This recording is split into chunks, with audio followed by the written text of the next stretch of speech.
Ito po, nainip kami sa bahay, kaya namasyal kami sa playa. Diba? Ang ganda niya. Ganda ng sunset niya. Oh.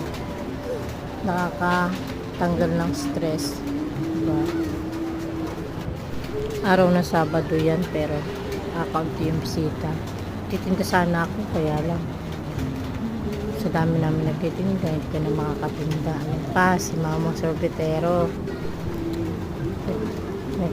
Lalakad-lakad habang nag-aabang yung bibili. Ito yung anak ko. Gustong gusto nga pala niya yan sa dagat. Mamasyal-masyal. Nakalapit niya sa tubig. Gustong gusto na yan maligo. Kaya habang nandito lang sa buhangin, sige lang, walibang ka, huwag lakad-lakad. Ang ganda ng sunset. Parang